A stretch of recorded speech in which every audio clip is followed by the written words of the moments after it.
Yo, yo, welcome to Trippy Commentaries and our coverage of Week 10 of the fantasy football season.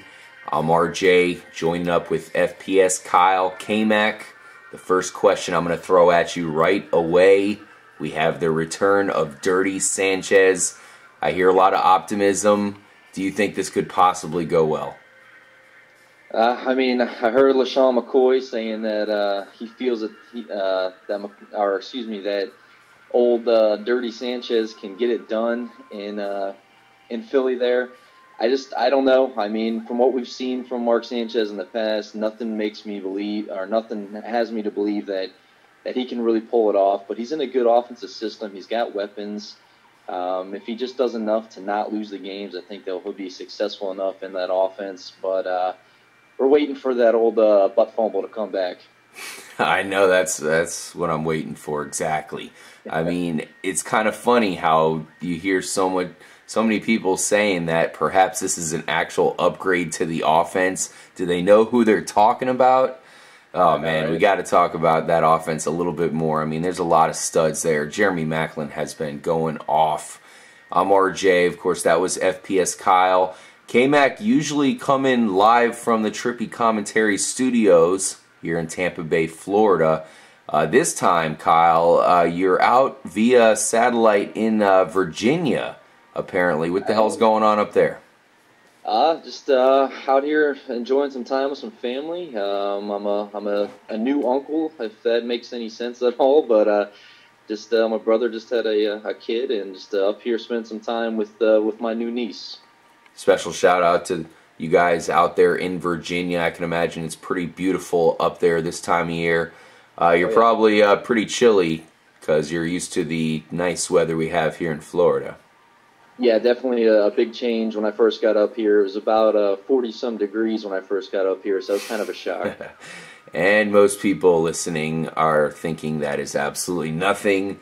But where we live in Florida, I mean, on Christmas, usually we're heading to the beach. No joke. Getting back to the Philadelphia Eagles here. So you have Dirty Sanchez, Mark Sanchez will still be wearing that green color, and we've seen him take a team to 3 straight AFC championships in that green color for Mark Sanchez. Can he do it again? Because all of a sudden, the Eagles look pretty good with the Cowboys falling 2 straight games. Now they're kind of in control here. Jeremy Maclin, as I mentioned, Kyle, has turned into one of the best wide receivers in the entire league. It's pretty amazing. Yeah. He went off again last week, even with Mark Sanchez. And so did LaShawn McCoy. I mean, McCoy rushed for 100 yards. He had a pretty good game. Do you trust both of those guys going forward? Do you take anything away from their already pretty good value with Mark Sanchez? I think his value goes up here a little bit. I felt like Philadelphia was putting a lot on Nick Foles to really come through and have the success that he had last year. Obviously, he wasn't on that same track this year because I feel that they really have put a lot on him to stand up and be, one of these elite quarterbacks, which, he's just not at that level yet. Obviously, like you were saying, Maclin has just been ridiculous this year, and Foles has done enough to allow Maclin to put up a lot of fantasy points. But we've kind of seen McCoy kind of take a back seat this year in this offense. Over the past couple of weeks, he's finally started to come back up, and I think they're going to really start, relying on LaShawn McCoy to really take the bulk of this offense and to help them win going forward. So I see McCoy's numbers kind of going up here going forward. Maclin's probably going to unfortunately take a little bit of it. Interesting. Another thing I want to bring up is the number 2 wide receiver there. I know a lot of people were trying to figure that out. I thought Riley Cooper would get some touchdowns here, but he was just being very inconsistent, to say the least.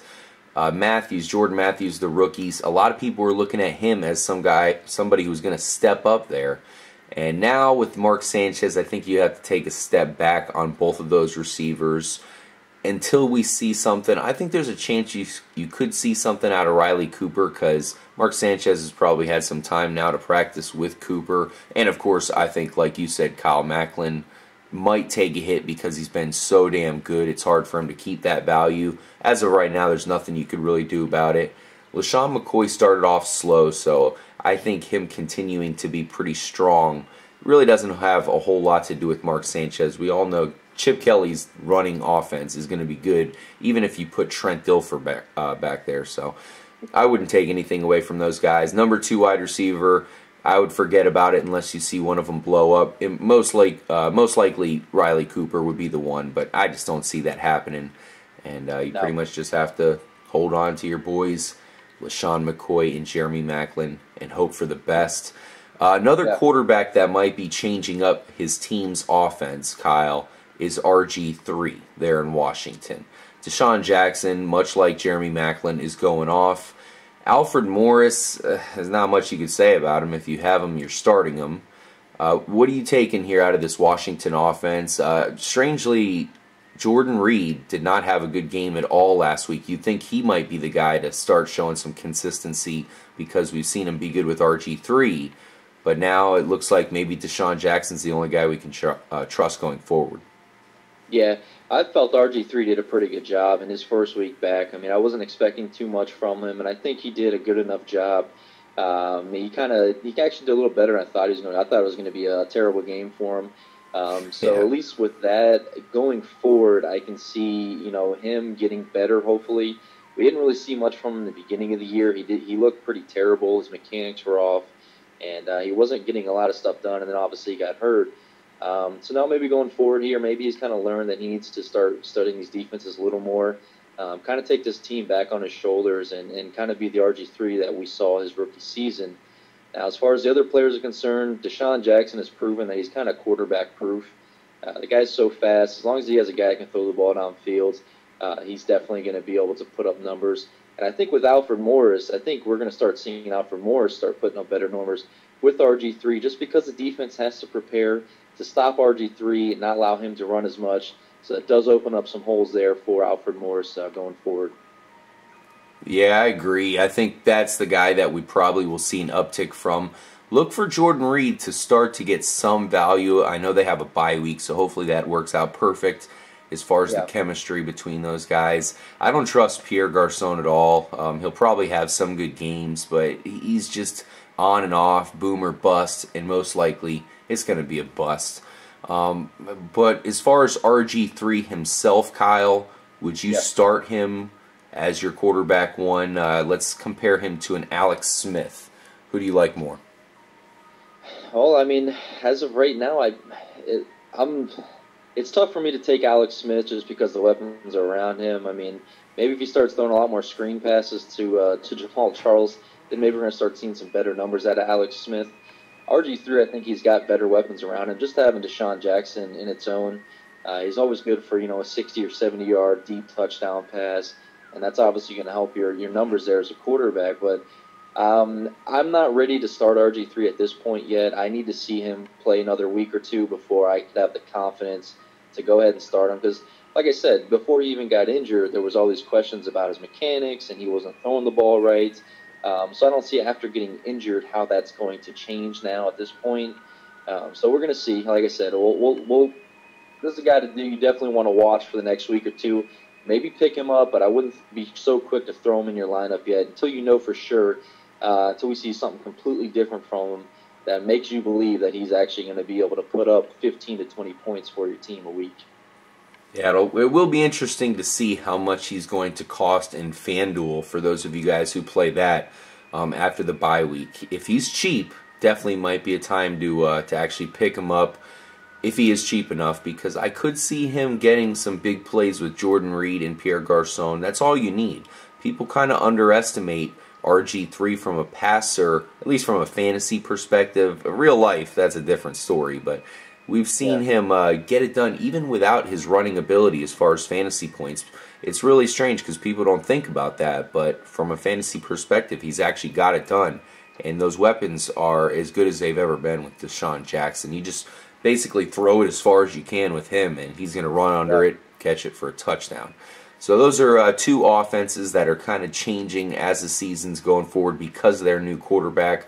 We also got to watch out for the Tampa Bay Buccaneers as breaking news. They're going to switch from Mike Glennon to Josh McCown. I really don't think that's going to change too much there at all. No. We got to talk about Adrian Peterson, K-Mac. There's not too much that we can say other than I guess, grab onto him and hope for his suspension or whatever the hell they're calling it, just to be dropped.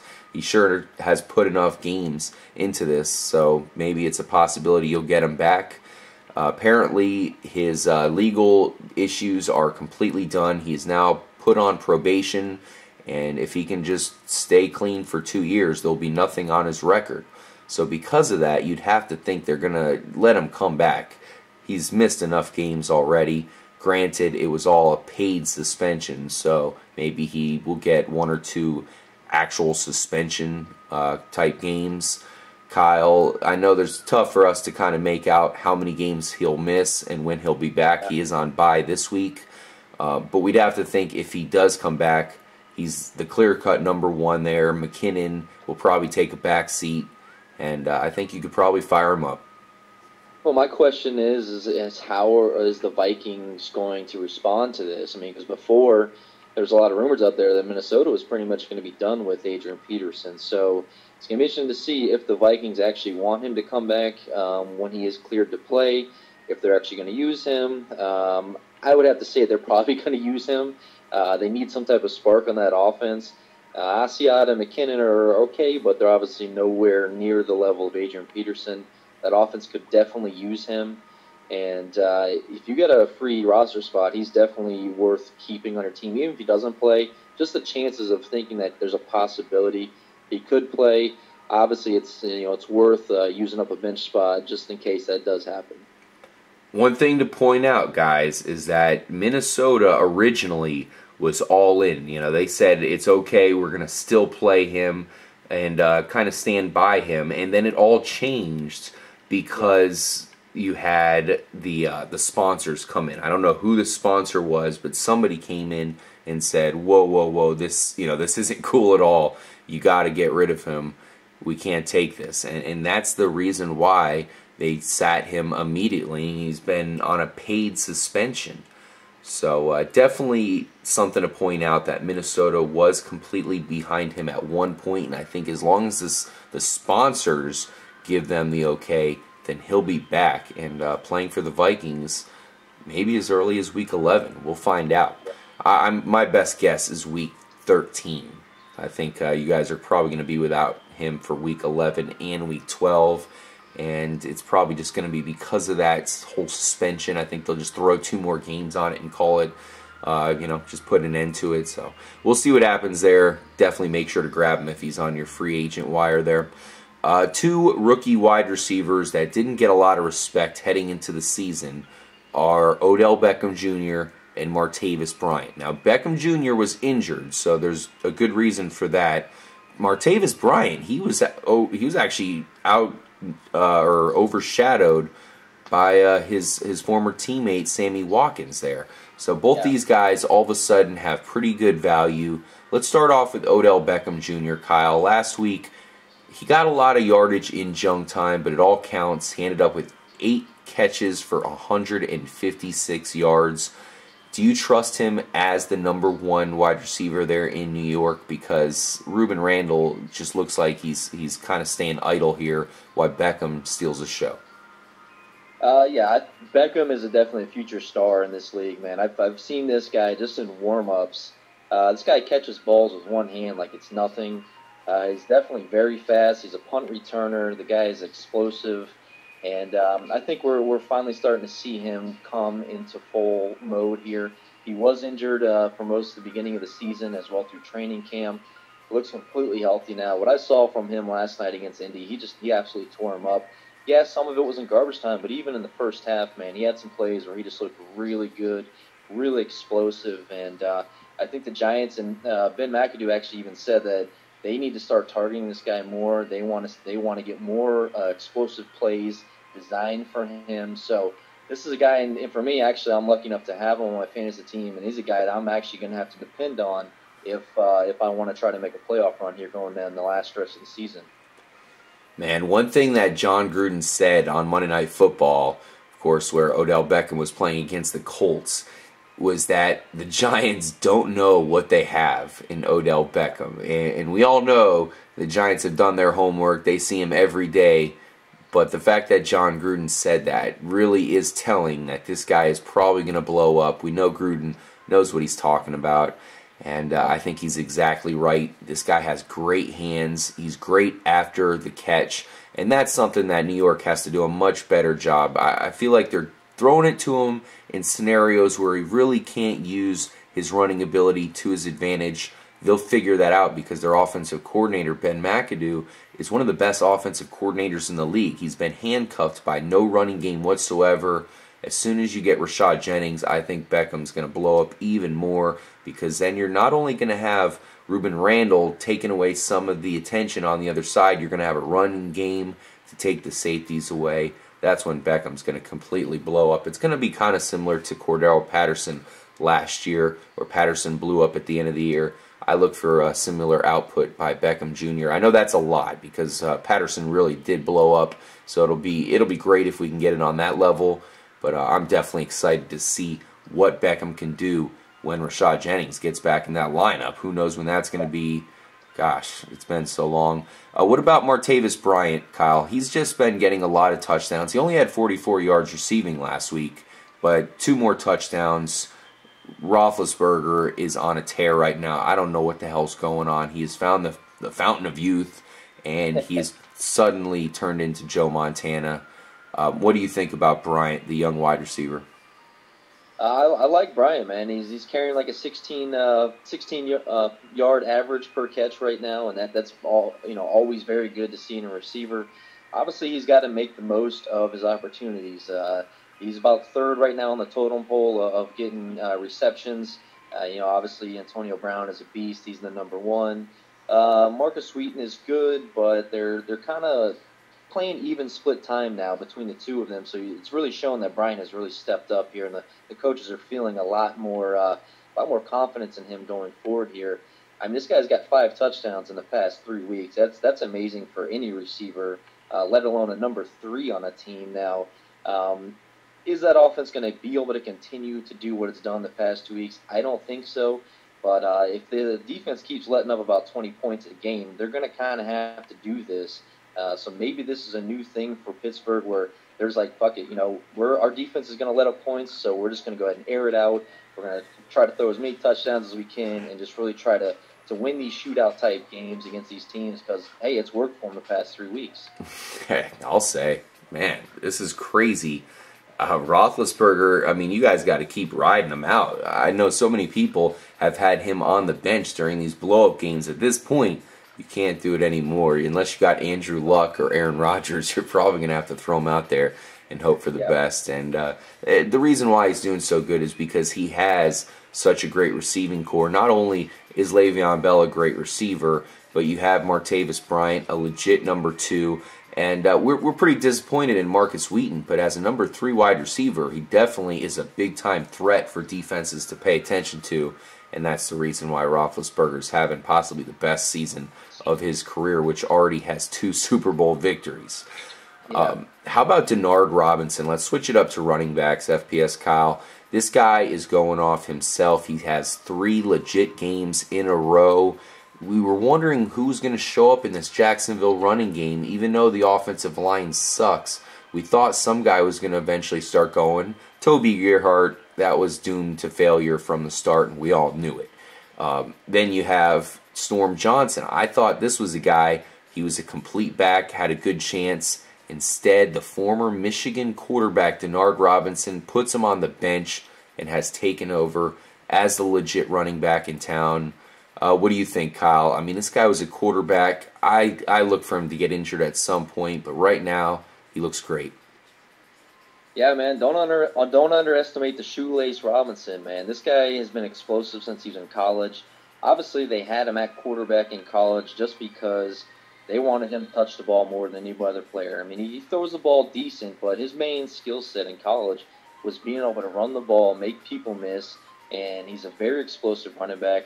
At this point, he does need to get a little bigger, to be able to sustain a full season. Like you said, injury is obviously a concern for him. But so far, man, he's looked great. He's got a great burst. He makes a lot of guys miss. And, I mean, I tell you what, for being a former quarterback, this guy runs really hard. I mean, he'll put his head down and run right in the hole, which is something I didn't expect to see from him. I thought he'd always want to, kind of take it around the outside and not really hit the hole. But he's really surprised me so far. And I mean, look, this guy's had 3 weeks now of almost 15, averaging about 15 points a week now for the past 3 weeks since he's been the starter. I see it continuing, and he's definitely a running back number 2 for me, and he's going to continue the success going forward.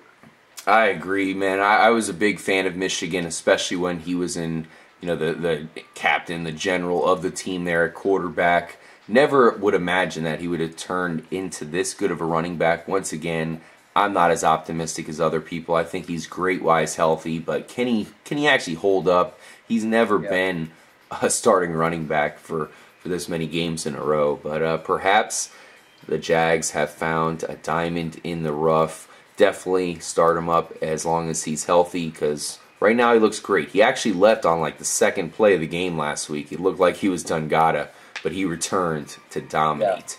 Last thing we want to leave you. What's up, K-Mac? One thing to mention here with Denard Robinson, which we haven't really seen too many players have this option. I don't know if it's the same in most leagues, but I know in Yahoo, he is actually listed as a wide receiver / running back. So you could actually have this guy starting for you as a wide receiver when actually he is a running back. Yes, definitely take advantage of that. If you guys can, you can possibly start 3 or 4 running backs in a league that doesn't allow you. Last thing we'll leave you off, guys. The must-trade buy low player of the week is Ryan Matthews for the Chargers. They are on a bye. Definitely grab him. He will be their number 1 running back as long as he's healthy after the return, and we look for him to be 100%. Brandon Oliver will turn into a complimentary back. Thank you guys for joining us. Make sure to stay tuned to our fantasy football coverage all season long, heading into the playoffs. Good luck, and we will catch you in Week 11. I'm RJ for K-Mac. Stay trippy, my friends.